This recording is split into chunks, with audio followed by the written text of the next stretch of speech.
medi wate sangay sangaji jamanoy jamanoje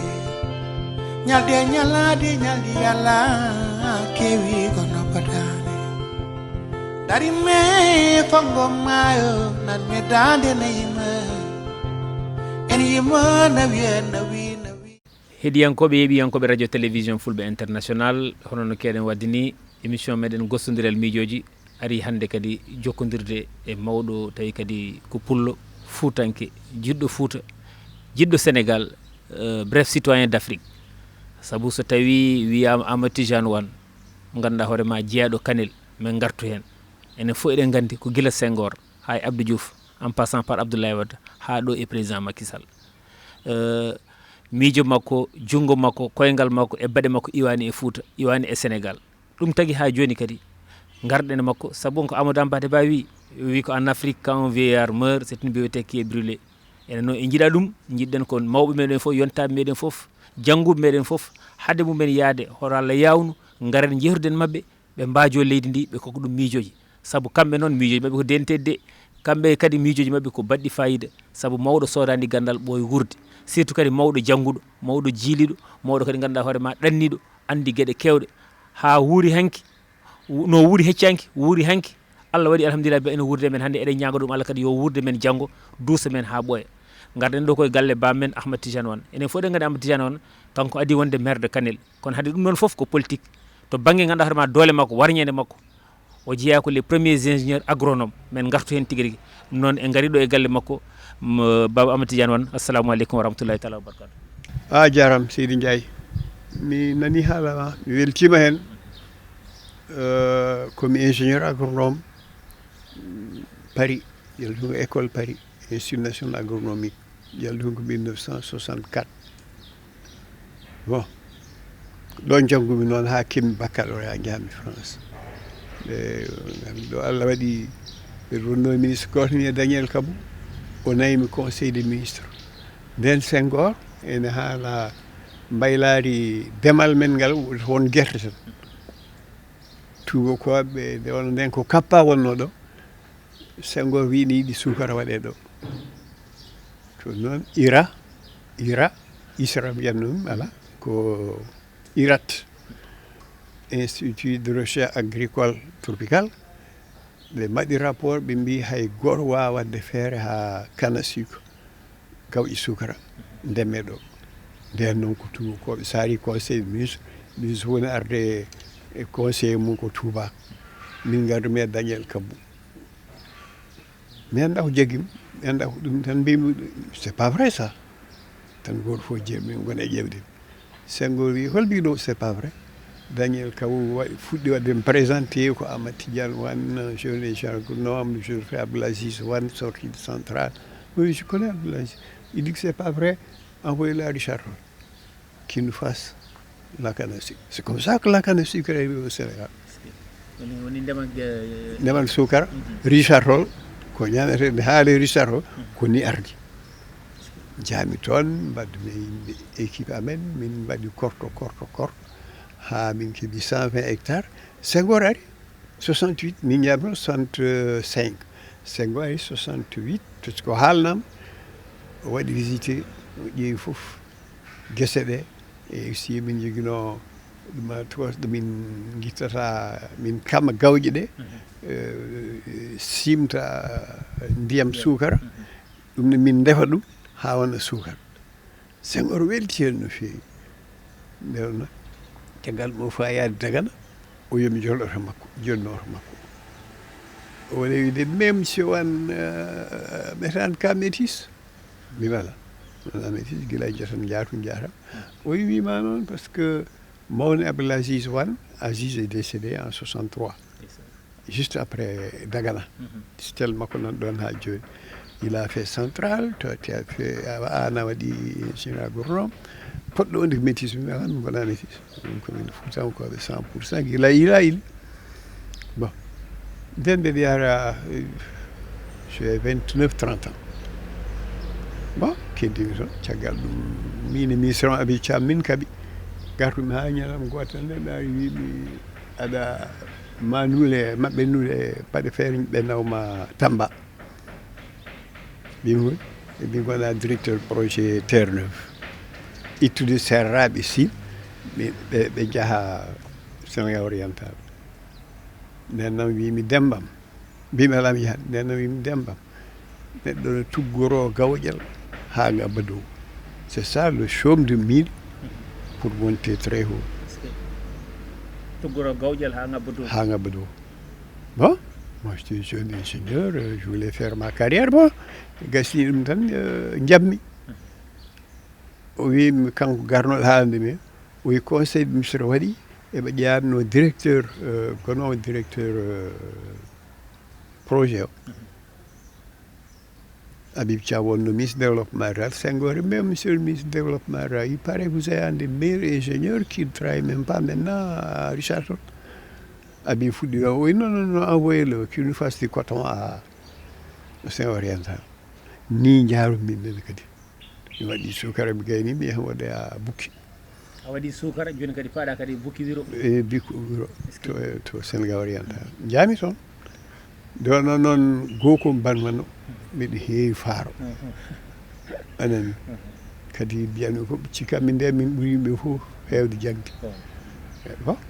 banque mondial yimɓe mum ɗiɗo gari toon ingénieur uji min jeddodiri mbimono vous êtes nulard ala ko ganduɗon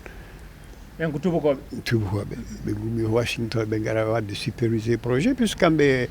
mbaɗi fina gaddi haalis de projet o min jeddodiri ko wawno wonde foof nde ha mbaɗmi hitande gasi mbaɗmi rapport gaddumi Habib Thiam ministre amen développement rural Habib wimi Habib joni jinmi feccede direction agriculture mi ari ɗo mbeɗa arde sukaɓam ɓe puɗɗima nalde école maternelle mi ɗacciɓe hitande il faut que mi yaha mi wawa yaade mi toppito Habib non a liggima ha feewi a rutoto mbimi ala mi yahan Tamba o yahat mi ala mi yahat nden galle ma ko ɗo e Dakar woni gallam ɗo ɗaccumi ɗum min goto woni Tamba mi ummo toon vendredi dimanche samedi waɗɗo samedi et dimanche lundi subaka lamɗori to mi tan mbimi gummima oyi jooɗo mi wala oyi je to kaste mbimi ala wawa ministre ingénieur a wawa kasdemi ko fonction publique wonno hakkude men ay darimi ɗo mi waɗi démissionné fonction publique hankkadi mi ɓoorima ko Allah jogoto neɗɗo wona ministre wona goɗɗum kalda komi joɓata ɗum oyimi jooɗo mbimi jooɗaki somi jami lawla ɗaɗi ko mbanmi jiimi société de pêche goto mi wiye Coma Pêche ɓen ko affaire awo ɓe jiguino mawnam keynam Abdoulaziz Ba nden taw mo jogui haalis o hokkimi haalis cottumi on société ha joni moni Kayar ummiɗa e sukara paɗa e wiro joni a faati joni wonti cubbal a wonti cubbal mi yiɗi mi jaggat ɗumen mi eñaɗi ɗi hen mi nulda Gabon ɗi hen mi nulda Pointe Noire ɗi hen mi nulda banggueji goɗɗi ne waɗi kadi ko wayno Rokel ni mi itta ala kañum mi eñat ɗum kono noon no fuwayetono kadi haala pulaar heñere nde ko diwlin meew mi tayna ɗum ha taya dilu o nulde hedde Norvège mawalɗa ndi kene jogui ko wayno ko yinorto ko ɗum ni mi taƴat ɗum mi waɗa ɗum ha yoor waɗa hen lamɗam mi nul ɗum Hong Kong dal hankkadi min wonti chef mais sa en mbeɗa heewi haalis mi anndaka mbaɗanmi an kadi a wonti jaltaɓe mi wonti jaltaɓe noon ni wonon ɓe mbiyatno wona saji mi ala hay mbuɗo pour waɗde dépense privé ko privé noon way waɗata investir tan joɗɗa jarumde noon ha hedde 77 78 Abdou Diouf tan ñalawma goto keɓmi way makko policier goto addimi lettre Abdou Diouf wi nde yinno yiidemi jaaɓi jooɗi o wimi Tidiane no mbaɗɗa wayni wattini Abdou Diouf 50 nde garmi lycée o wonno 4e lycée fédéral min gonmi 6e donc min gandiri ko juuti caggal aussi min jiidi min kaldi bon o wi tan Tidiane so minen tan ɗiɗo tan Tidiane o wi Tidiane min noon mbeɗa andi woni hakkude ma Habib Thiam dossier ma mi addi yoɓe gaddanam mi addi mi yi jinmi o garta e fonction publique kala poste jiiɗa aɗa yiɗi ɗum so haalni kam so mbeɗo wawi waɗante mbimi he mbeɗa anndi min kaldi juuɗe joom eyi joni hokkam balɗe sappoji joni komi gawowo e jogui usine ami ƴeewa hono mbanmi wimi eyi jam kalanmi won hen sehilaɓe namno wonde ɗum ɗo namno wonde ɗum ɗo hawon sappoji gartumi mi oyi joni holko jiɗɗa waɗanma mbimi wonde économie nationale o mi anda ɗum no fewi jinmi andude économie men o leydi ndi no yarata lamorgum no yaari holko waɗi ɗum ɗo waɗe ma ɗum ɗo no waɗe ko ɗum jinmi andude ɗum noon so mbiɗa wawi wonde conseiller ma mi wona sarma min noon mi suusami namnade mo ɗum kono ɗum jinnomi mbimi he mayde no yande hawre tellade yande hawre tellade bisimilla mbaɗi puɗɗo to oye min kay somi jinnomo joni joni mbi ala ma waɗa liquide société amo somi gayni mi toto ɗum joom suudam jogowo ɗum mi ara wondema wona libre min mbaɗi noon min gondi gondigal moƴƴal no fewi kanko Abdou premier ministre ha finalement o waɗa président nde watti président 80 ara nden kon sukaɓe sono godi jibinede he eɗen keeɓi caɗele hay goto anda e ndemal men 80 000 tonnes arachide 80 000 tonnes arachide tan keɓɗen taw ko guerte tawa nani mami kanko Abdou Diouf min mbawi fusde on 4 mbimami haalda e PDG Ablaye Wade Ablaye Diop kañum woni PDG Sonacos min namno ɗum namnima on min noddumi on ari min jaadi ha bureau Abdou Diouf min gayni o wimi Tidiane windu ministre développement ara gaddami signé sen on 4 on 4 noon so fusama ene jogui ñamale 100 milliards nden c'était en 80 100 milliards ñamale ɗum ɗo fof caggal ɗum ha woni balɗe seeɗa loi o ɓenni laawol ɓenni assemblée nationale Abdou Diouf noddimi woni Tidiane sehil men ne wiye Damke waɗɗani ɗum mbima ha ko promotionnel o wi eyyi on wi en puusi on 4 kono joni semence awdi heɓotako engrais heɓotako joni noon il faut ko mbaɗen société toppito ɗum ɗon mbimi ala jiɗɗa ko wadde on 4 bis o ala ko ni wona ko haali o komi en tan ɗiɗum wiyamo ala ha ɓoyi e wolof pour première fois o haalnimo Tidiane defalmo loolu mo dal soma xel gandumi ko goɗɗude hen mbimi bisimillahi tawi ko français tan kaldano ɗon français min kalata min mi joɓata haalde wolof jam min wiyata min komi satiki min komi almami mi mbeɗa fasidi wolof ni par ce que jaltum koye gaysir no mbiyeɗa ni kono quand même Pulaar wona e solegue Sénégal tan haalete leyɗele nogas ɗiɗi e nder Afrique ene kaala Pulaar wolof en noon ganda ɗum cikkata kañum laawi min ɗaccide ɓe ɗum tan bon donc société o waɗa o wimi yomi wi ministre o yo noom Abdourahmane Touré Abdourahmane Touré wonno on 4 min puusi ɗum ani alors joni noon jeeyi busoyi oya mbaɗi société o min mbimi société o ko Samor société approvisionnement du monde rural Samor juri par ce que min mi wino Abdou Diouf duuɓi ɗiɗi ma duuɓi tati yo société fuuse wonno nden ministre ko Djibril Sène ko ingénieur agronome kañum adiɓe wonde ingénieur won ingénieur ha won duuɓi 4 min ne garmi mbeɗa arde Diop Amadou Bator en e ko way noon e ko way nawa assemblée tiƴa noddimi Djibril Sène o wimi Tidiane an mbiɗa so Samor mbimi ala o ala mbiyen ɗum Sanor noyi to kadi Sonar c'est toujours la société nationale d'approvisionnement mo mbimi ay wat noon kono noon duuɓi tati taroyi bon 81 Abdou Diouf woni président public o ɗaccimi primature o nomi Habib Thiam premier ministre sehilam kono mbeɗa yiyatna wonko haaldimo gati Abdou Diouf nde o ɗaccimi ɗon min jinno wonde ministre o waɗani ɗum omo andi position agriculture no yaari ni feewani te mato ala goɗɗo mo yi bawɗo wallude Habib Thiam ha ɗum wona hayso Habib waɗi ministre développement rural kadi mi jooɗi ko juutunam min e jom so en ni min jam Habib Thiam so arti joni yo wadde missionnaire kadi yo wadde missionnaire mi ƴeewa jom suuda mo hajji wima ala ya wona ka fonctionnaire so Habib Thiam ni on so waɗi ni wattini on kaaɓi hankadi kadi jiiluɗa Allah gondumi Habib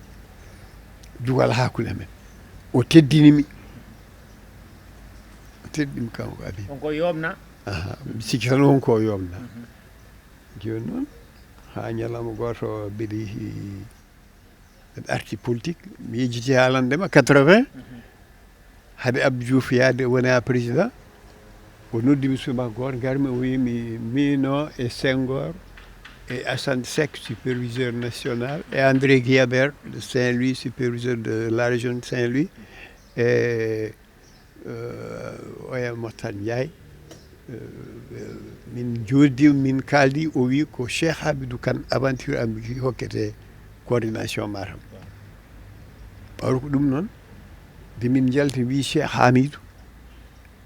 yo yaadema yo nawre ya wallumo Cheikh jaɓi o wimi gandirtaɗum ko janggo mardi sa yi aéroport ma taw toon Cheikh Hamidou ministre de l'industrie kalnama ko kalmi ko jami taw jimi Cheikh wimo gonga ɓeɗa yakanda somi arti jodde min jooɗima o arti o noddi kala wetteɗo Kane suudu Alpha Siré ɓe hen ko Dakar ɓe hen ko Louga ɓe hen ko Podor ɓe hen ko Matam nani ɓen fof noddi ko noddi min joddi min kaldi finalement da min e Cheikh min mbanandirde politique Cheikh wona politicien min jeewi fof min kawa kono min goto keddimi kanko arti ga mbimala superviseur département Matam o aɗa andi ko premier ministre wi ko Senghor wi min mbaɗimo kanko Cheikh c'était en 82 gartumi gay tan Habib Thiam ari wi noddimi garmi o wi président wi mi noome directeur général directeur caisse précaution o wimine on kaldi ɗum wona goo wona ɗiɗi ko woni président ko mima ha goonga oyi andi haalanani mi ala premier ministre mi wawa haalana Abdou Diouf ko sehilma an woni premier ministre min e makko tan min kalde e nder ɗuma secret cabinet makko mi wawa haalandema komin kalde hay joni somi haalana oui eyyi wonon tukuleur bon de toute façon ya ƴeew ministre du commerce mbiya yo ɓam décret wadde signé mbimi Habib noddumo oyi ala yatan ko Allah mo jaaɓi ten ko Oya Sow qui a été ministre de l'Intérieur d'ailleurs pullo Abdourahmane Sow wonno conseil makko eyi baɗum oɗo Daoud Sow baɗum Daoud Sow Daoud Sow garmi mbi kalmo noon woni ha mais o noddi mbimi noddu premier ministre kalnaɗo o noddi premier ministre ko président wi noon mbaɗe projet de décret nodɗon ni ministre o wi ha ɗo altine talata wonno o wi ha alhamisa garta ɗo alhamisa garmi ha joni mbeɗe ɗum e hooram Amadou Tidiane Wane agronome et nommé directeur de la caisse de précaution de service pris en remplacement de etc directeur oyi sawa mima ala oyi koy mi wiiɗa on directeur mi wami directeur général i Abdourahmane Sow wi loi o waɗani caisse précaution ala directeur min noon ɗacci oyi ala ɗacci ministre o Falilou Kane o wi ɗacci mi namno Habib o noddi Habib ha Tidiane nan ɗo min mbaɗi décret directeur comme no wi kanko wona directeur général ko adjectif o ara mi o ɗacci Habib o wi ko loi o wi noon Habib wimo wat décret o nomama directeur général loi o waɗe modifié après kono min mbawa fadde ha ko ɓiyata ko mbaɗan directeur général caisse précaution ɗum kam hunde mi hunde caisse précaution ko dirige bon mais c'est mon style bon mi waɗama directeur mbeɗa heddi e politique o min e Cheikh Hamidou mi gondi hen ha finalement ñallam goto tan jiiwi no yarini mbindumi Abdou Diouf e carte visite tan mbiwomi cheikh wawa wonde cheikh wona politicien minen Fuutanko min jiiɗi ko hokke ministére mawɗo ɓurɗo mo woni ɗo politique yo ɗaccuɗo jikki en 80 fin 82 83 élection waɗama Abdou Diouf wonti président élu o watti gouvernement goɗɗo o nomi Cheikh Hamidou Kane ministre du plan Mamoud Touré ministre de l'économie et des finances Abdourahmane Touré ministre du commerce ɗan yen keƴi e oya ministre de l'intérieur oya won ministre de l'intérieur Fouta Heƴi et moi j'étais directeur général de la caisse fréquation Tambidou était directeur des travaux publics min mbi hankkene min mala min keƴi kono fa innama husil usra o innama husil usra ko Allah haali fof gonga meltima kono après dal saɗaɓa marché malgré no koreji ɗi mbaɗira ni yimɓe donki fewnitade yimɓe donki fewnitade yimɓe wadde ɗum ɓooyi c'était en 83 joni caggal ɗum min o ittimi manaji o ittimi ɗesono kadi directeur caisse bammi on hitande wotere e lewru ittami de kadi kanko wonko wiya kanko haalnimi ko Moustapha Niass ministre affaires étrangères ɓe wonno ɓe omi tijani imna o wimi o wi ñandede min yehi Washington haalama toon wonno toon ko mino e Cheikh Hamidou Kane e Mamoudou Touré avocat goto ari toon wi a waɗi ni a watti etc joni noon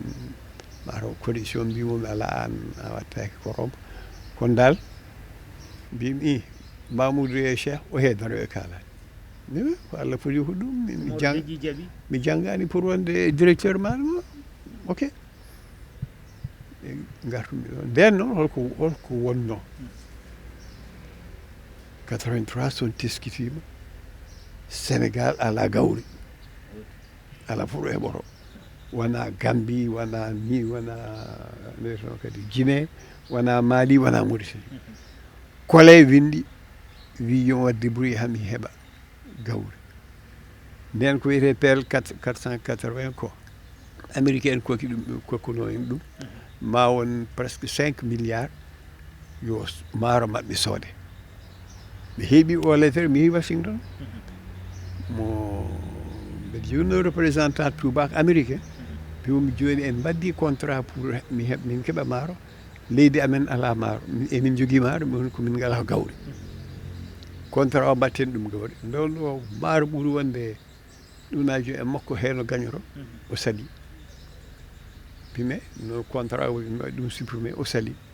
bime joni kay jehen justice o wi Sénégal mi ala je suis américain yaɗo ñawore Amérique min holliri moon haali fof e jaaɓi o ɓammi avocat ko on avocat noon haaldi e Abdou Diouf ɓe won tawa bon mi yehi Washington mi ruttima Washington paw mi tinni hankkadi komi guirseɗo mi yehi Washington mbimi il faut gawri ndi ara gawri charta fayiga guittami nammi audience Abdou Diouf président ɗo e ɗo imma Russie o haalnimin no ɗum yaari yon président batoji tati ene mbaɗi gawri ndi itta ko Pérou Amérique latine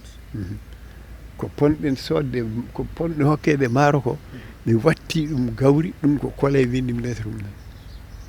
batoji ɗi nan ɗo waɗi ha ɓoyi ɗin no wona ɗum kalnomi mbimi koɓe kalma ko kanade te Moustapha Niass haalnima ɗum oui joni de toute façon a fooƴi ha ɓurti ya foftiro somi sohlima mi noddita jam nden noon mbanmi politique tiguiri jogui puisque Cheikh Hamidou Kane yalti ala mo mbiyami officiellement yo won mbimi ɓawru kono ko min wona mawni min mawni Mathiar mawni Abdourahim Agne goto amen tato c'est de grandes familles comme j'étais déjà directeur général de la caisse j'étais le patron de l'équipe après Cheikh Hamidou ɓe jaggimi hen gonmi hen mi juurde mi dara mi daro ala no moƴƴo continue émission gonɗen eyyi joni noon min mbaɗiri noon hade nden taw nde élection 83 Abdourahim ko baɗam mam makko jibinɗo yum makko kañum nehimi min nehimi ko babam tokosne Abdoulaye Cissé Wane kañum wonno komi Bakel wonde Kollel Birane Wane joni kanko nden o fuɗɗi somi ko kanko Abdourahim ñanam goto ari biram im kaw omo naati e politique kono nden o yiɗa politique naati e politique on ari ñeten ari wimi kaw joni noon min garɗon ko bateau maaro ari holno mbatten déchargé hokkam mimala wona ɗum woni ordre du jour ɗum woni ordre du jour mbi Niass noddi kam o wi tendance men ene jogui député tendance Abdourahmane Touré jogui député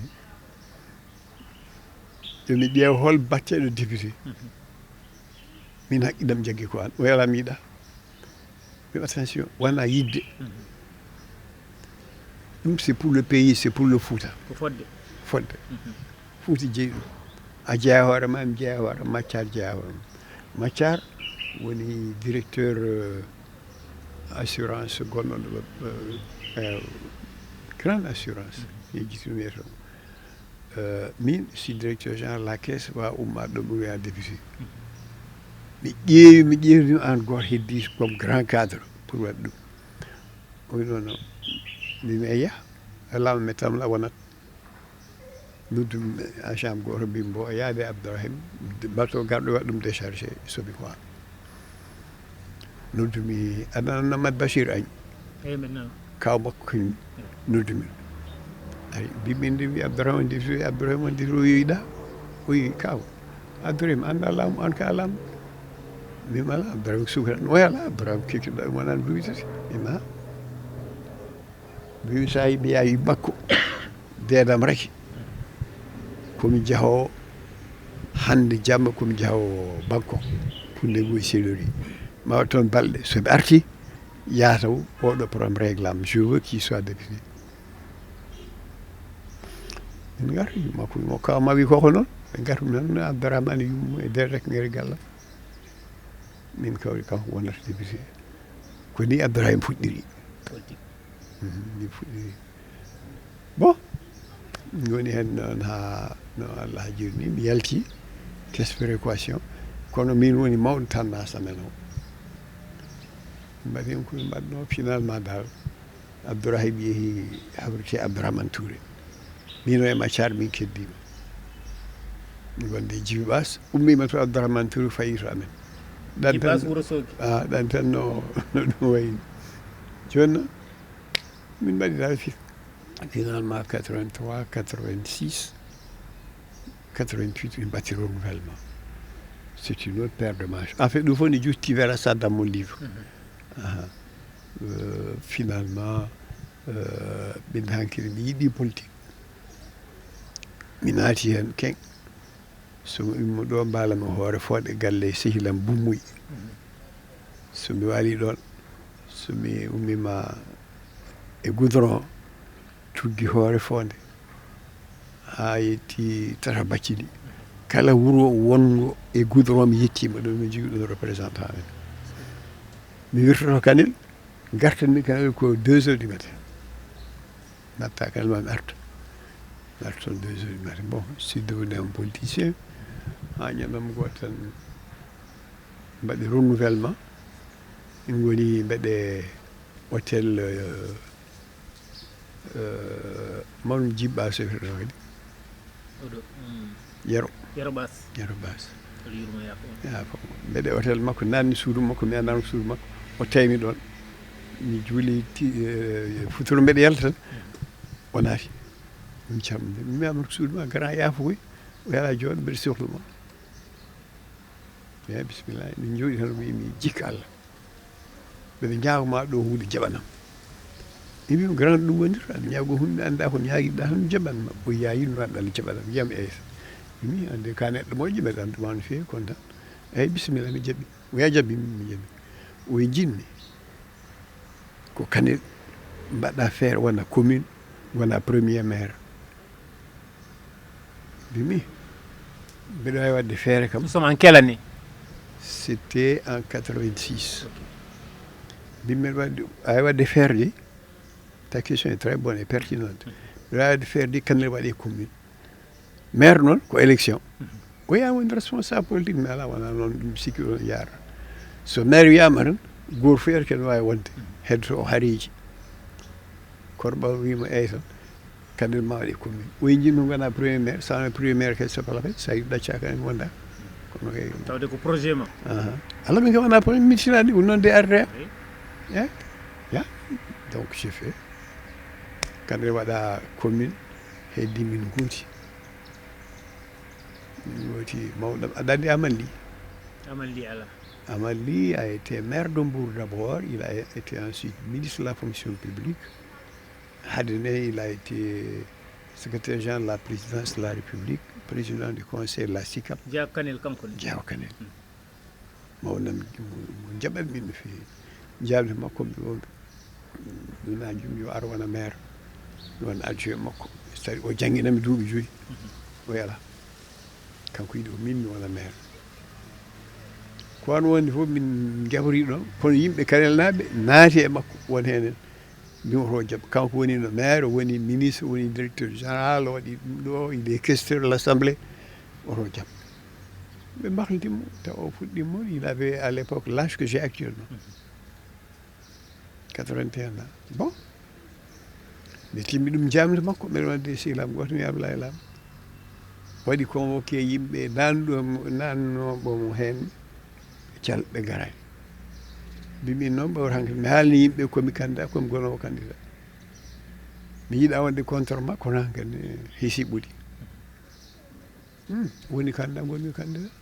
te ko mawnam ko sehlam omo horsimi mbeɗe horsinimi mi teddinimo no feewi no heewi antuno meilleur cadre Kanel nden koye PS min mbaɗi les primaires au sein du PS. Bon, il a eu, je crois, 7 voix. Moi, j'ai eu 20 et quelques voix. Tu vois, PS, il faut que tu y ailles. On faut que tu y ailles. Le lendemain, nous étions 30, je crois, ou 32 au conseil. Mon opposant, LDMP était une voix. Donc j'ai été élu maire comme ça. kono ɗon on bonodirani o mettinani hen? Allah min mettidiron hawo maayi kay hawo maayi Amal Ly wawa mettinandir mum Amal Ly mettinanta kam ko yimɓe naati hakkude men tan o faami ɗum ko mawɗo moƴƴo o faami ɗum min mi faami ko yimɓe nanimo hunde o wayaltiri on guesen alors donc j'ai été maire. Yan wan nde gonɗa maire Kanel nde hol duuɓi jaranɗa e no foti duuɓi gonɗa toon maire e caggal ɗum est ce que a liggodima e Abdou Diouf taw ko fonction publique walla décret nomination? Andi en kaani mo début je suis né en 1938 et j'ai été maire en 97. Bon, et donc j'ai été maire, je me suis nden noon taw mi heeɓi retraite en 95. Donc garten e 86 88 mbaɗi ko waɗatno Abdourahim on l'a reconduit comme député tanna samen heeɓi député kono noon mi deƴƴimi han haydara hay goto mbeɗe min tan min Abdourahim min affaire kanko omo yaha Paris min mbeɗa yahanno Paris pour le compte du gouvernement min kawri en premiére vraiment kaw mbeɗa haawa hawno gonirmi député mi won haawa ala poste député onon jeyino ɗum mi wallahi ko gonga o yi joni noon ko jiɗumi e Djibbas o Haydara ɗum jiɗumi ma oy ka kaam mi moni him oy ko mamam mbimi joni noon minen min jiiɗi ko Djibbas kono wonko wawa wonde Fouta fof jalla tan mbiyata komi waɗimo politique contre ma mi yiiɗa wonde ne contre Djibbas je le sais faire déjà ton choisi mi ittata ɗum mo aɗa wano ittude ɗum mi watta ɗum je laisse faire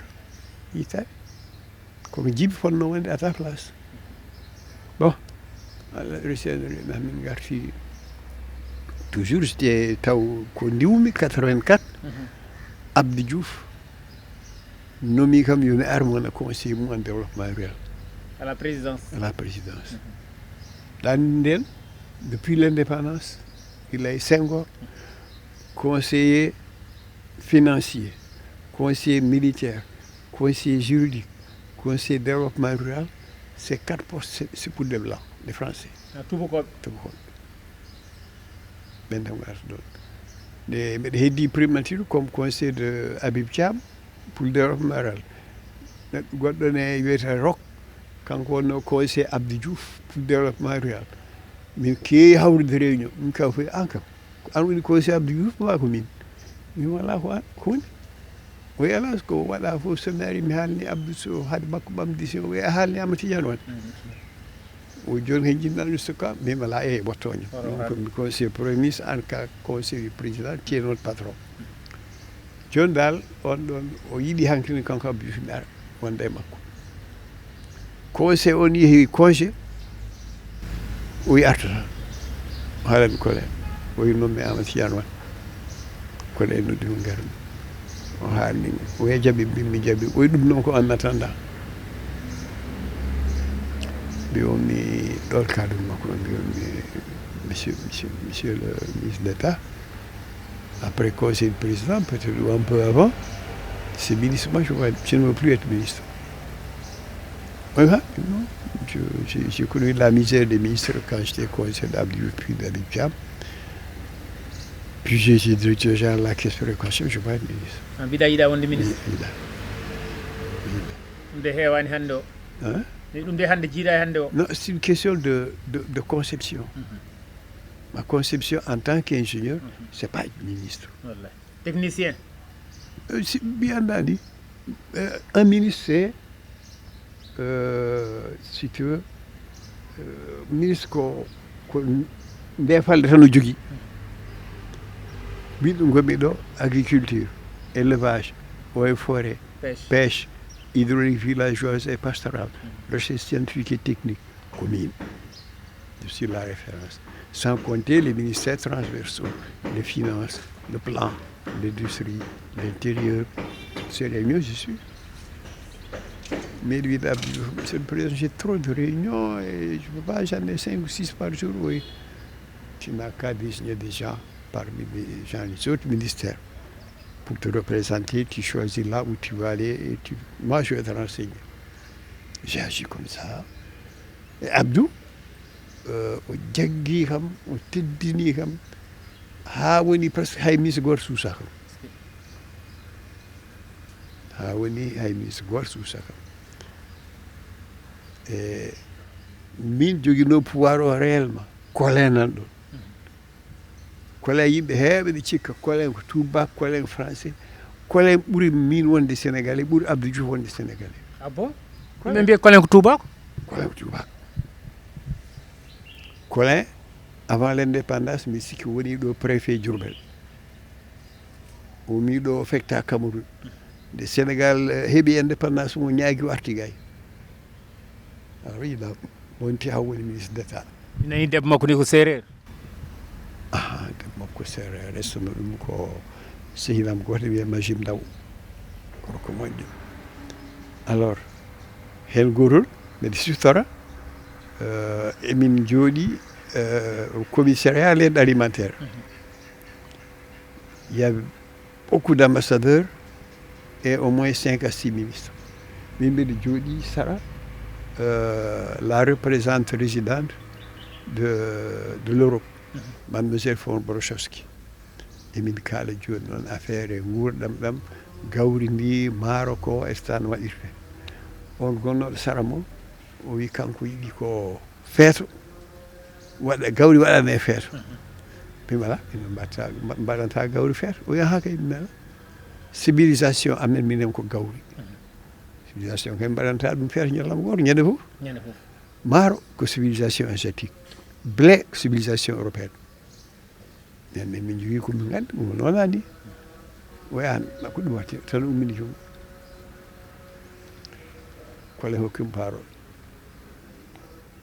mi haaldi jooni e woto conseiller pour yo maaro yo gawri ƴeewana ñalawma tan ko feeto mum tan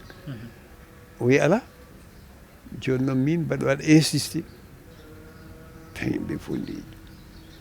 kono ƴeewi mais mademoiselle de quoi vous vous mêlez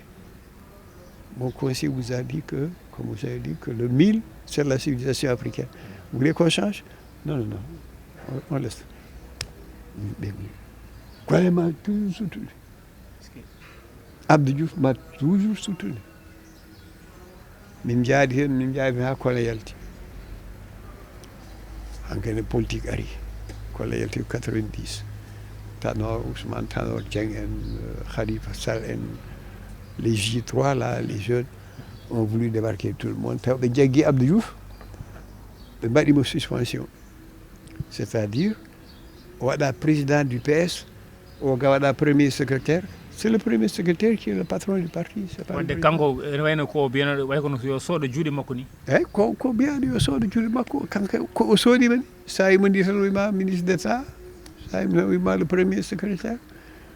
bon min noon premier secrétaire ministre d'état Samba Coumba wona probléme min probléme ko Abdou Diouf Kole 90 ari ɓe mbaɗi feere haɓe guitti ɗon Kole haɓe guitti ɗon Kole yinno ko son iwini wona chef de village wuro maɓɓe ani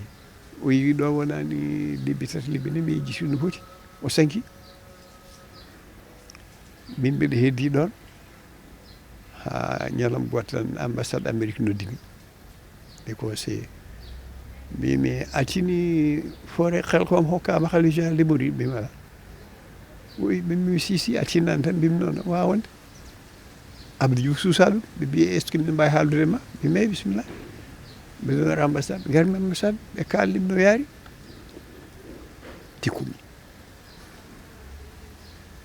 donc ɓano pourquoi décision mbaɗo ni wonde important ɓamme Abdou Diouf haalnanimi et je suis en charge de ces affaires là noddumi directeur des eaux et forêts mata andam Bocar Sall annanamo c'est mon ami c'est mon professeur min mbaddi CP en Dioum après min kawri 6e Saint-Louis dans les jours il a été longtemps directeur des eaux et forêts sehilam bon noddumi Bocar Sall min Bocar xel ko on ko kii Khalifa général o yala wona min de ministre noddi kam tan haalni kam ɗum mi waɗi ɗum mi waɗi mim Cheikh Cissokho waɗanma ɗum oye min bo on va régler le problème donc Abdoul Khadri Cissokho won Abdoul Khadri sehilam Abdou Saïd min gonno Bakel moi je suis arrivé en 47 j'étais au C1 min kawri CM2 hamin yettoyi baccalauréat hamin ɓenni ingénieur donc min gandri no fewi guila komin sukaɓe j'avais 9 ans il avait peut-être 10 11 ans noddu mi jaami facture lawol ngol jaam to Cheikh min mbiyatmo ko Gawsu mbimi secrétaire Gawsu nan ɗo o yimi eyyi mbimi ala mo woni ɗo hay goto ɗum ɗatalnaɓe mbiɗa heewi wadde ɗum jettima tan wiyatama ko Amadou mais Amadou qu'est-ce qu'il y a mbimi mbeɗa an ka kaala anda ko mbatta ko wi honi mbimi Khelcom a hokki on kokki Khelcom Khalifa Général des Mourides Abdou Diouf guila ko premier ministre o yimi ko wawi wonde fof Khelcom yimɓe nani ñaago oto ɗum jaaɓe so ɓe ndewi ɗo amni otomi jaab otomi haalamo ko an haala o yayde o tampinam min haalfimi ko Abdou Diouf nden premier ministre waɗani Kole yeehi heddiɓe ɗon ɓe ko mahni secrétaire général bon Abdou noddi kam wi on waɗ ɗum min no directeur des eaux et forêts mi waɗ ɗum mbimi tan mbimi o yi accina mbimi tan Abdou Diouf haalnani ɗon noon hankkadi mbimi affaire nde boni ala ko mbaɗanmi présidence par ce que sinno Kole ne wurno ko wayni watta so Kole ne wonno wonata mammi namde min wiyete kay wadni wini ministre o watti et cetera ƴeew so woni holno wonira saraji ɗi e dow e less on ko bonnata ma ko bonnata kono ni kepet garmi tan 90 fin 91 kamde Abdou Diouf to je suis son conseiller ƴettinomi on président on Tidiane woni min président komi jiɗɗo ummaade ɗo présidence mi yaha ɓanngol o wimi eyi gonnomi koye ƴeewde société mawɗo min noon ma président mbimi yiɗa wonde président o ko jiɗɗa mbimi jiɗi wonde président directeur général o wimi société ji 14 développement rural ene ko way noon an jogii ɗumen e tuyel an woni représentant présidence et conseil la république taw noon loi ene haɗi ko ɓuri 5 société gona administrateur mum moi j'en ai 14 loi ene haɗi gona président conseil société ko ɓuri goto a wawan ɗiɗo hata min si président de 2 sociétés ça ne s'applique pas à moi c'est idiot mais c'est comme ça bon oui bon ministre Cheikh Soko sehilma sehilam maarɗo ɓaawo janngo enen tan joɗɗen kalde cuɓala ko jiɗɗa Cheikh Soko ari garmi o yimi on kam atta on présenté on ɓooyni ɓe anndi o wi Cheikh Tidiane ko mbiɗo yiɗi ummade ɗo henna mi jaɓanimo joni noon yo ƴeew société mo yiɗi e développement rural taw kadi ko an suɓanto hoorema min suɓanto hooram ƴeew société yo ƴeew société mo yiɗi so ari ƴeewno mbaɗɗen Cheikh wiye abimi joni noon ko mbiɗa Tidiane min jinmi wonde ko SAED avec l'après barrage min wonno président après barrage non seulement du Sénégal mais du Mali et de la Mauritanie ndem Guinée à la OMVS donc les 3 comités c'est moi qui les supervise lui demande notre comité bon min kal min nandiri je vais être nommé directeur général de la SAED président directeur général de la SAED avec l'après barrage e Oumar Hassim Dia taw même woni ko toon woni ko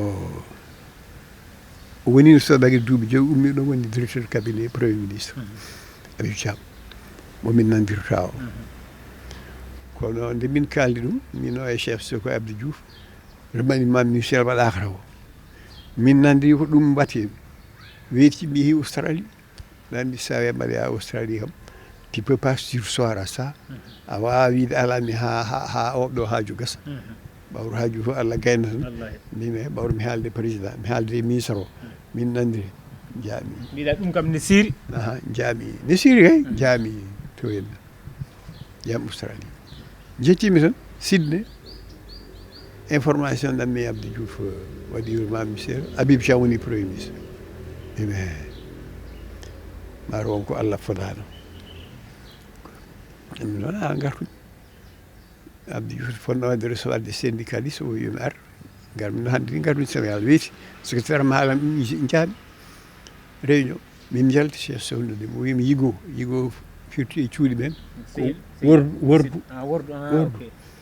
min noon o wimi hordu ɗaɗum ko sonni min ɗo komi sonni bon wordu mi nam o wimi ɗon kadi patron am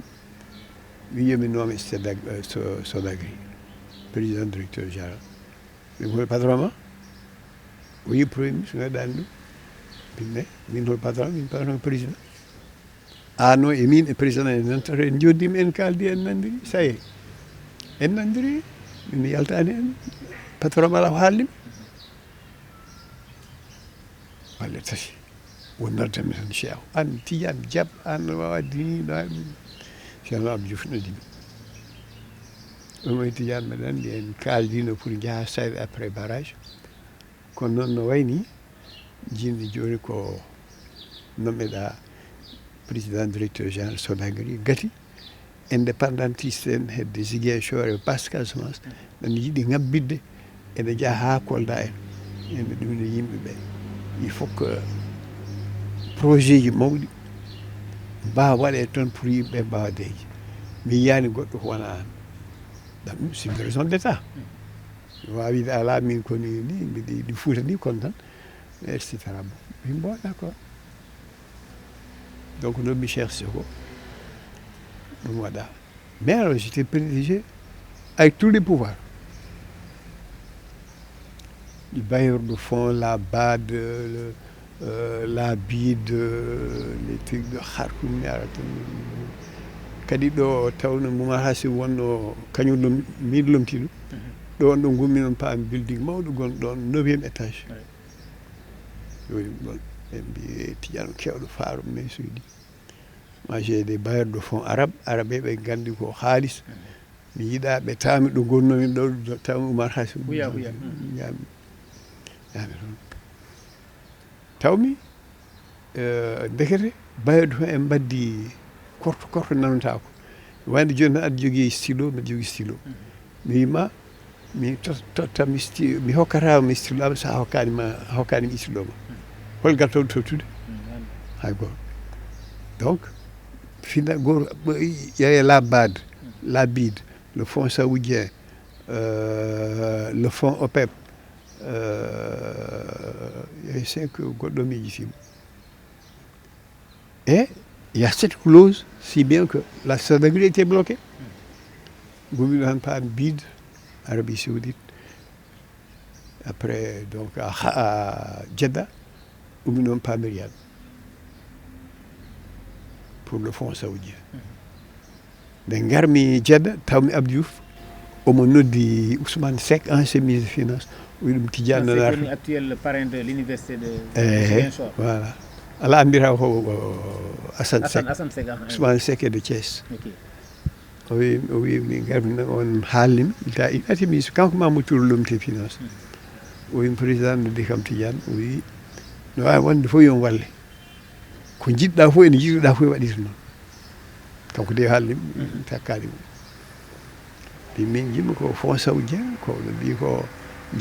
yaha toon mi haaldan ɗum jaami toon nodduma ambassadeur jaami waɗi recevoir ɗon min kaldi o yo wawa ɗum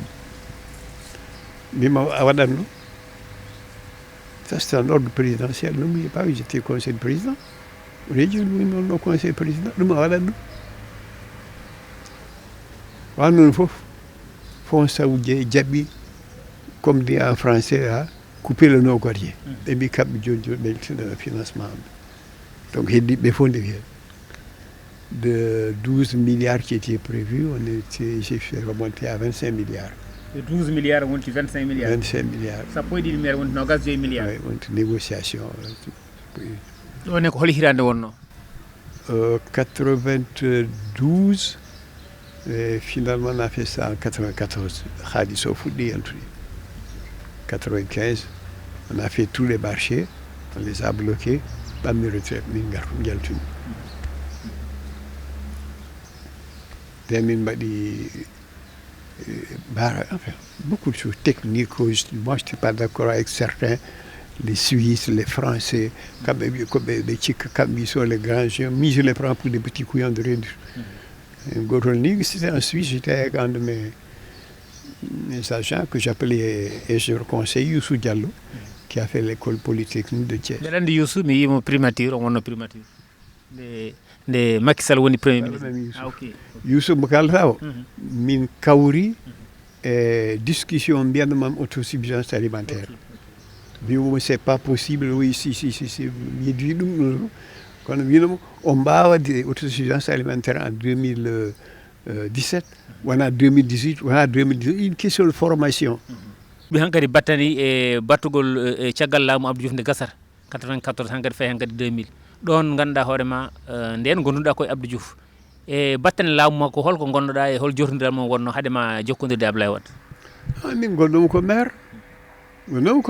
de Kanel kono noon leydi ndi no yarata ni mi faami so wonɗo gonata sa yettaki ɗo décision ɓameteɗo en cas hafu mi faami ɗum gila ɓeɗe awa nde wonde Abdou Diouf noddimi gandumi nde kadi laamu ko ni ma gona tan bundi ɗo décision ɓameteɗo nde mbawa wadde influencé mi waɗi ɗum primature mi waɗi ɗum présidence de la république mi woni maire association des maires nan ɗon e mbaɗa ko beela mi waɗi j'ai 12 nouvelles mairies min kaala min tampi min donki mi wiɓe kamɓe mbimi wona woodi association des maires du Sénégal min ma waɗa association démocratique des maires du Sénégal nous les 12 petites mairies plus les autres mairies comme Matam, Ourossogui, Bakel, tout ça, que vous ne considérez pas. Comme Modou Diop wonno président AMS nder mami hol ɗon ɓe mbi ala wawne mbimno liberté goto fof ne wawi wadde liberté association komi mbaɗo ɗum Allah waɗi Abdou o yaari Ablaye haade Ablaye arde noon taw mi mettinandi Abdou Diouf ko tagi mettinanɗamo mettinan moon ko jaggui parti o e leydi ndi o itti hen juuɗe makko o sooɗima ha laaɓi o mon dow toon waɗa goɗɗum o toti ɗum Tanor en an hol rapport uji ma e Tanor est ce que ɗo jordirno seeɗa wona seeɗa Tanor a commencé nde o fuɗɗi nde o wonno conseiller diplomatique du président après woni directeur de cabinet du président mbiyen minen les conseillers min jiɗano ni wona directeur de cabinet on a un candidat qui était conseiller qui s'occupait du commerce ne wiye Dime hoɗi ko Louga won min jiɗno wona Abdou Diouf est passé outre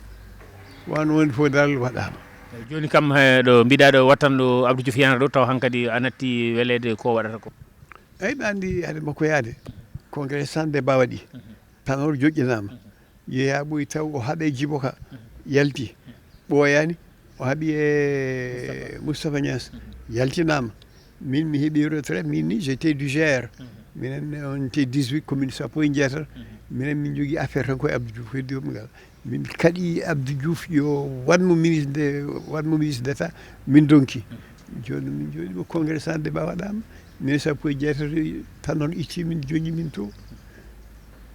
min jaɓri Allah bon joni noon 98 Sénat e sénateur nommé ene gotane mataw o yiɗɗa wona sénateur kanko Tanor waɗi feere hami waɗaka élire sénateur mi arti ga Abdou Diouf nodimi wimi mo jogui 12 ɗumanajum ma waɗam sénateur mbimi ala mi yiɗa min jinmi ko waɗede élire wona waɗede nommé bon après on mbimomi ɗo paaɗen ɗo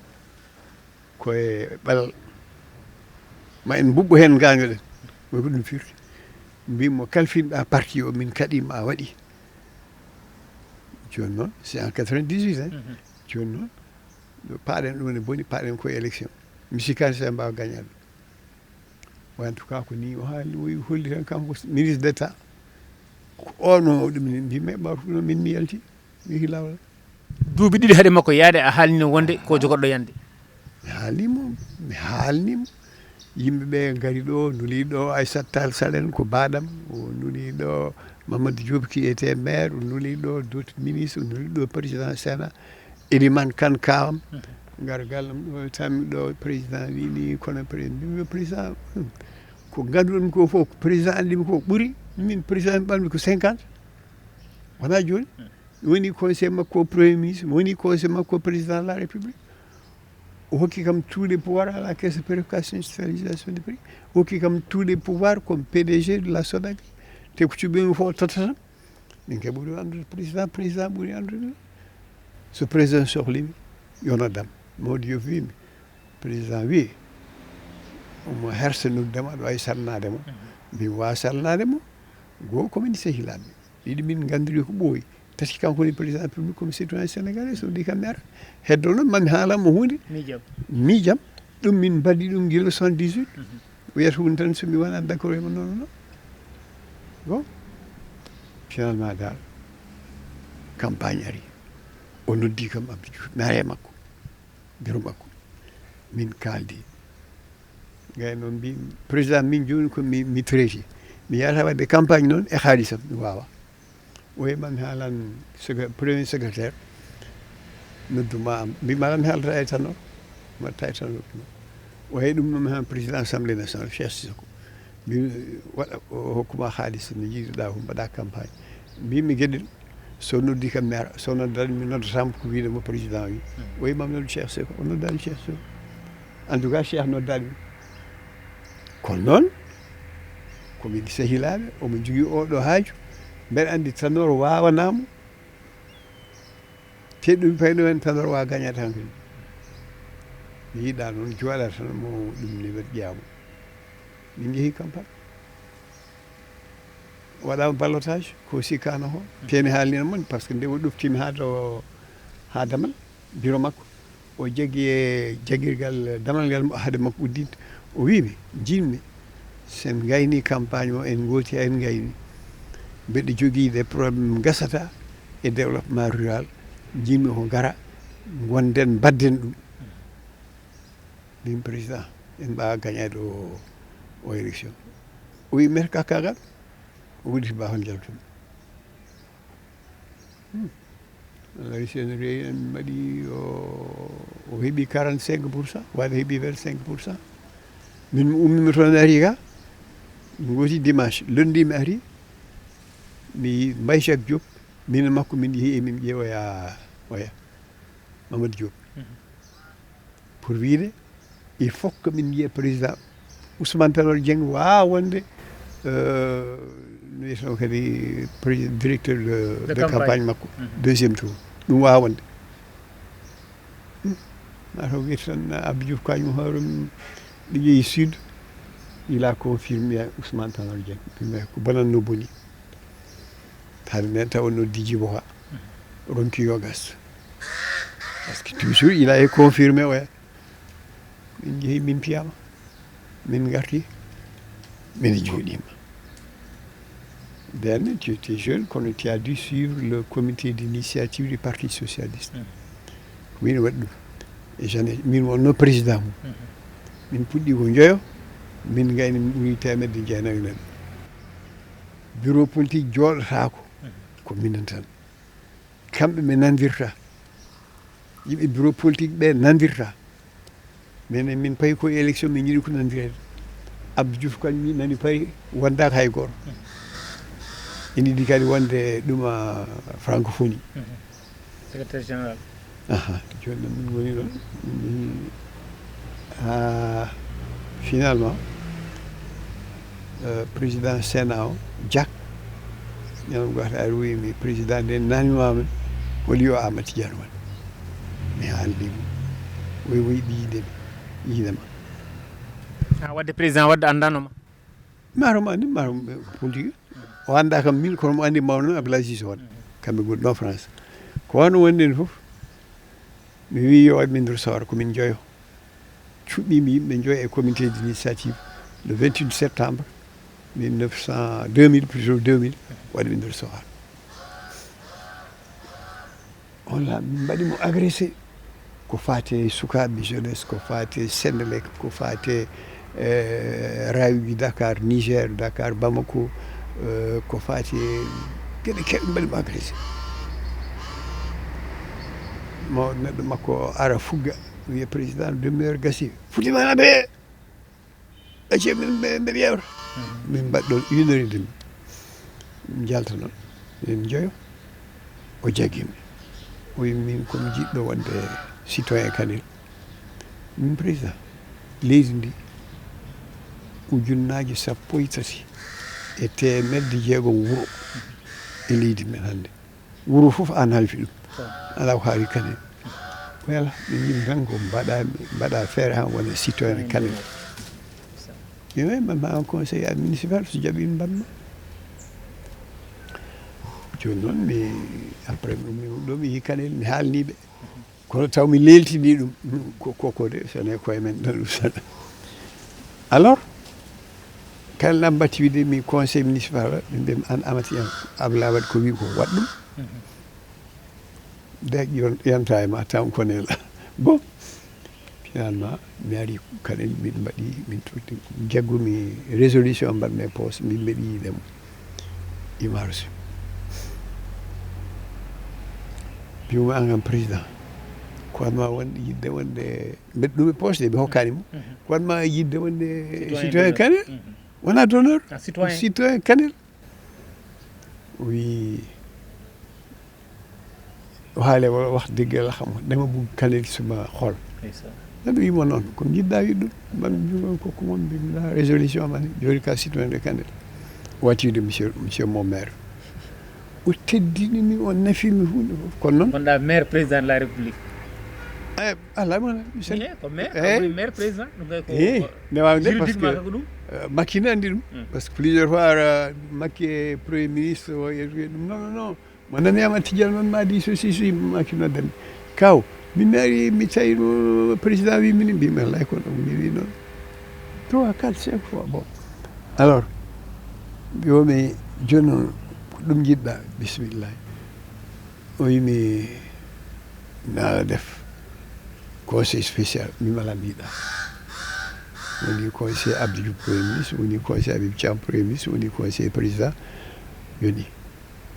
waaw ko naala def ministre conseil min mi yiiɗa wadde ministre conseil c'est une notion ko notion mo mi anndama mi yiiɗa mi anndama neɗɗo ma woni ministre ma woni conseil président kono ministre conseil mi yiiɗama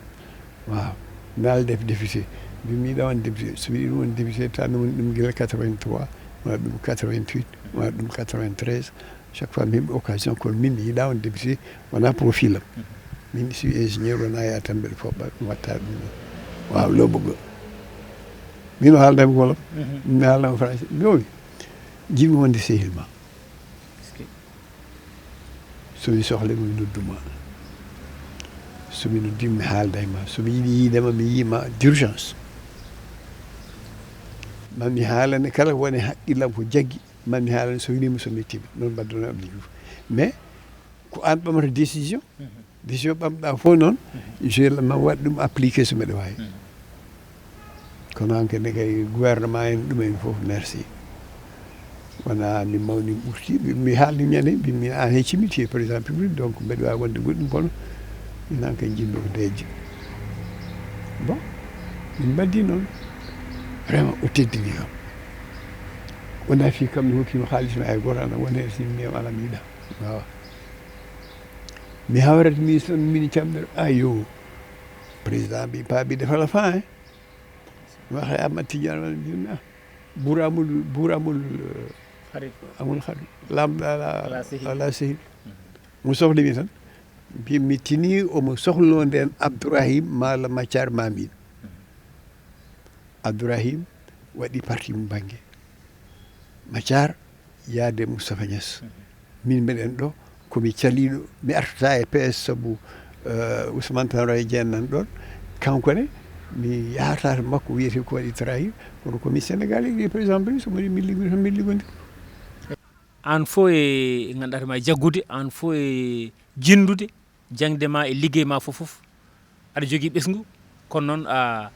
yeebaki ɓesgu ngu saabu a nehriɓe no poɗɗa nirdeɓe ni a nehriɓe haaɓe koɓe julɓe saabu ka julɗo kono kadi a jaaɓi yoɓe janggu ha goto foof mbe sikki Allah teddini ɗum hande oɗo saaha ɗum kadi ko hunde wande fawi par ce que aɗa yiya hande oɗo saaha taw neɗɗo ko patron walla ko neɗɗo ko jangguɗo ɓiɓɓe mum taw janggani an noon mbe sikki ɗum Allah dandima e ɗum eyyi mbiyami ɗon ko alhamdulillahi rabbil alamin mbiyatma fof ko debbo ko environnementaliste no Mali mi addini ɗum Sodagri pour barrage batteɗo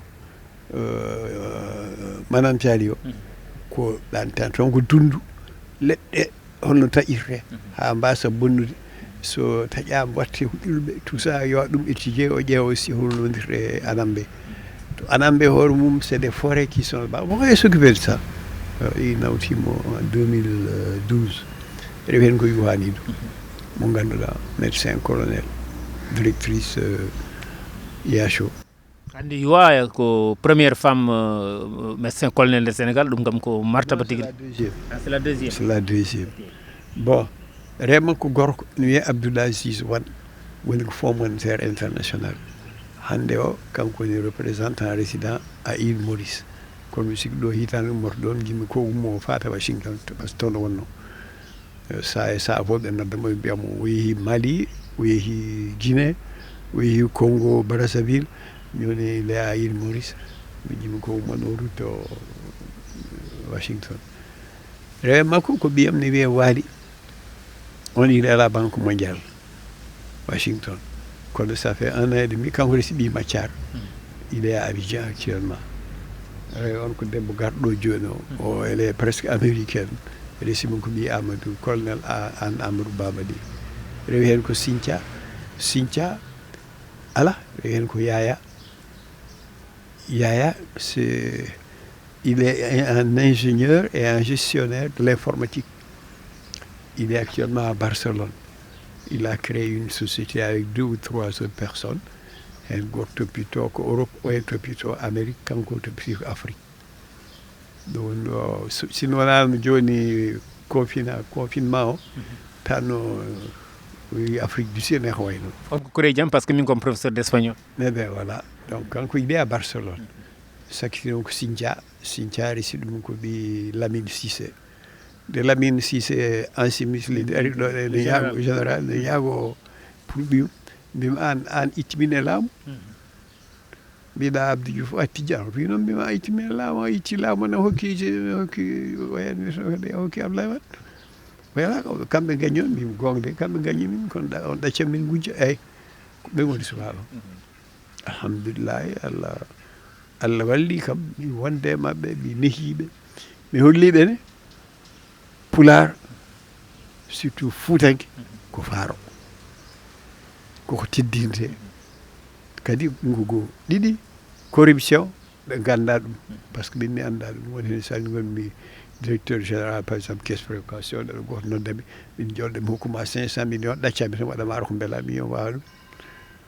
mani gonmi Sodavi mani gonmi président nde gonmi avec Abdou Diouf corruption ne heewi kono je peux pas ok mawɗo Amadou Tidiane Wane a wonde ɗiɗo président ji foof ha yettime président Macky Sall kamɓe nayyo ɓe gonɗa ɓe foof an miijo ma est ce que lamɗo ne foti huldorede ala on kay natti lamɗo huldorede dandata ɗum ko haalpulaar wi noon joni ɗanni président ji men ɗi eɓe jogui plein pouvoir constitution men o moƴƴani ko constitution 1963 o lendemain coup d' état mi anda ko Senghor waɗi coup d' état mi anda ko Mamadou Dia waɗi coup d' état o kono kam Mamadou Dia soka bicef liste natti premier ministre ala ko wawi wadde ko fonctionnaire et ministre comme n'importe qui kono ɗo lamɗo huldorede natti lamɗo est ce que lamɗo ne foti hewde jurum ha ɓurta ha bonna laamu muɗum ala tato tinano anda ko waɗata mbeɗa andi ko kalata ko ɓe mbiya ko modiji en ɓe ga mbiya ko ni ɓe mbiya ko to religieux o no français en mbi nane subaka ni au Sénégal il y a la loi et la foi et chacun fait ce qu'il veut ɗum ɗon Macky Sall mo haal janggo mo foti salat ɗum mawɗo Amadou Tidiane Wane est ce que laamu ene foti hulde pression woni gandatama ñoƴƴede ha ronka ko haali ala sa laamima kay hay goto waddema pression hankene so waɗi pression an hankene ka super pression wonno poɗɗa laamade e wonno poɗɗa laamirade mawɗo Amadou Tidiane Wane est ce que hande oɗo saaha Sénégal ne wawi yaade ha ndema mum watta autosuffisance alimentaire woni rema ko ñamata ko taw kañum tan remata taw jiggotako mi meeɗi nande président actuel o Macky ne haala ɗum ɗon mbimi ɗum wawa wonde ministre agriculture neldiɓe conseil numéro 1 Youssou Diallo min jeehi télévision mbaɗi débat pendant 1 heure mbimi ɗum wawa wonde woto punte koye mon autosuffisance alimentaire ko gueɗe kewɗe ndendata jangdene hen et cetera joni wiyete ɗo ƴeewete ko subvention minen min guittino subvention temps nde gondumi Abdou Diouf min guitti subvention so kilo maaro jaratno ko 15 subvention nde engrais subvention semence subvention matériel agricole min kiiso ɗum ɗo fof ha gasa min battanmi prix o heddo paysan kañum andi hankkadi no liggorto hoore mum kono wona kay ene faadi ha subvention ara subvention woni kada heɓta kartal goto no belle ne wotanma goto belle wotanma mawɗo Amadou Tidiane Wane est ce que hande to banggue Fouta ay hande yooro waɗi ha tarini ɗi leɗɗe ɗe foof maayi ɗum est ce que ne wawi artude eɗen ɗamini ɗum ne wawi artude tigui rigui ala ko ronki kono ne wawi artude tawede génération minen kam min tawetaki ɗum génération mon ha ko génération goɗɗo less mon artata kono noon sa ƴeewi aduna on no Allah waɗiri ɗum 4 milliards Allah tagi leydi ndi 4 milliards 500 millions d'années Allah tagi nangue o tagi koode o tagi ɗum aduna o joni ne yaray 13 milliards 820 millions ko noon gandirta mawdi Allah no wawi wonde mawɗo ni oto sikkude tan ko leydi ndi on tagi ala o tagi ɗum anani Allah ko itta watta fa inna ma yusiru yusra nani yimɓe ɗo jaggui tan mataw ko fa inna ma yusiru ko kañum en tan après difficulté so ari ko belam ma arde belam so ari ma difficulté ar wadde an mbeɗa sikki hannde mawɗo Amadou Tidiane Wane ko jiiɗa ko fof ɗo ndewɗa ko fof ɓe gonduɗa ɓe fof hannde ala ko heewata guite ma hol konngol ma batnol e waajogol fulɓe saabu ko radio télévision fulɓe ari ɗo mbeɗa andi ko weltare mawde hannde arde haalde e gandanɗa fulɓe fodde 1 heure de temps tawi kadi ko pular ma mo ganduɗa hoorema mo muynoɗa tigui rigui mbeɗa jogui weltare e ko garɗa ko go an kam komi ese an komi ese bon en gannodirano nani kono goto men fof beltima e ko yi goɗɗo o ko kadi an kaldata koye fulfulde fulɓe yimɓe fof yo fulɓe mbaɗ attention no go Sénégal ɓe gonduɗen ɓe hono wolof en ɓe ɗum danam ko dow ɓe cikkata kamɓe tan gone aduna o enen en gondaka ɗum eɗen gandi leyɗe nogas ɗiɗi nani e Afrique ene kaala fulfulde wolof ko leydi wotiri ɗon haalte nani yiide noon ne hebbina min ala ko wawi hebbinde joni taram mi mawni so Allah nawi kam hannde alhamdulillah ɓesgam nan ɗo ma wattu ma ɓendu ko waɗente ko min kay yo ɗum tawam tan komi juulɗo dewowo Allah nani Allah moƴƴini battanam ko heddi ko Allah jogui kono noon min ala ko mbattanmi yitere ɓe heddi gueɗel gotol jimmi noon goho ɗo radio fulɓe international oɗon keewi haalde hen français yoɓe sukaɓe wonɓe toon ɓe yoɓe jaha université ɓe jangga pular ne jangge yoɓe ƴeew mburtuɗo ina windi defte yoɓe gandu ɗum ɗon ɓe janggat ɗum ɓe gandan pulalade ƴetta wattani hen français anani tati te ɗum aussi c'est ne satti kono il faut ko mbaɗon haqqille Sénégal ɗemɗe nogas ɗiɗi ene kaali e Sénégal kono noon radio ji so haari mo wolof tan haalte pular on puɗɗima mi yiɗa janggo e jaam hakkude haal pular e wolof wonta garmi gara wonta conflit garmi gara eɗen puɗɗo wiide joni Makky woni ɗo ko pular oya nan ɗo Gambie ɗo ko haal pular holno rewen Baro goɗɗo nani Guinée Bissau ko pular goɗɗo nan to goɗɗo nanga pular ɗum noon wata ƴeewe ɗo mbatta ɗin haaluji ko ceerndoji eyi ko ceerndoji Sénégal moƴƴi hen ko deeƴre surtout onon génération montante o moƴƴi ko deeƴon heddo holno Makky waɗirta ha jalten e ko gonɗen joni e virus ko so Allah jaaɓi janggo mami ƴeew mi haali ɗum gila dimanche wonɓe kaldumi min ƴeewat wadde comité to Kosso taw yimɓeɓe kewani taw cadre uji mawɗi min miijo so ɗum ɗo ɓenni ko arata ko so jaɓol ɓenni ko arata ko holno yarata joni yimɓe liggotako couvre-feu waɗi a wawa yaade to bande a wawa ka liggotoɗo a wawa a wiyama a yahata wata a yoɓata ummu ɗo gonɗa ɗo ɗum ko haalis kewɗo jogoto ɗum eɗen min ñande fof mi miijoto Makky holto o haalis mo wiyata o bayoɗo de fond mo sikkata o ɗum ta mi jofnayi ɗum ɗo proverbe mi andani wiyete e pular eyyi bambaranke wi so tawi liigu ngolwi e nder ndiyam hoynima yii gawowo e dow fongo sikki gawowo addi ɗum ko dandudemo kanko liigu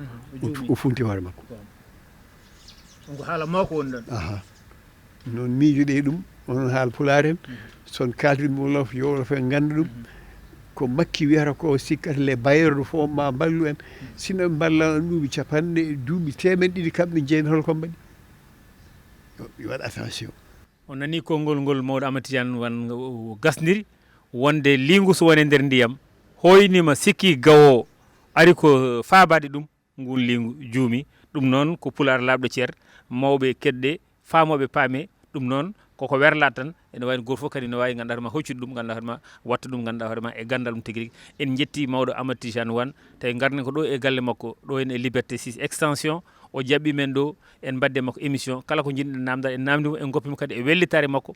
en kalde makko fofoof kankone o laaɓani men rewde tigui rigui kanko de o wona mawɗo jaafoɗen konngol mawɗo haasidi wona mawɗo jogotoɗo gandal wiya mbeɗa mofta mbeɗa yaada hen hono Amadou Hampâté Bâ wini ɗum noon eɗen ñagonoma Allah moƴƴere eɗen ñagonoma Allah ganduɗa hoorema kisal e judde balɗe ganduɗa hoorema o huufa ɓesgu makko ha ganduɗa hoorema ha hawa haaɓa kamɓene ɓe gonda e makko tigui rigui hawo ñaama e barke mabɓe tigui rigui haɓe ñaama e barke taniraɓe makko Allah jarama mawɗo Amadou Tidiane Wane tawde noon kewmi so émission are gasde mi salmini neɗɗo o kono noon tawde ganduɗa hoorema koko wiya ko haaɗide hoto yimɓe ganduɗa hoorema calmodir ɗum noon ko noon tan Seydi Wane Allah jarama a jarama amin ñagonoma Allah moƴƴere.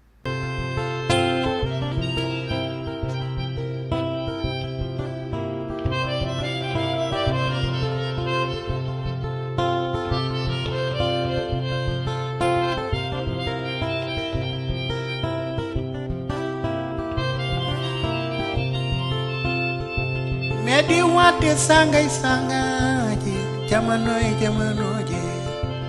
nyalde nyaladi nyaldi yalla kewi kono patane dari me fango mayo nan me dande na yima na wiye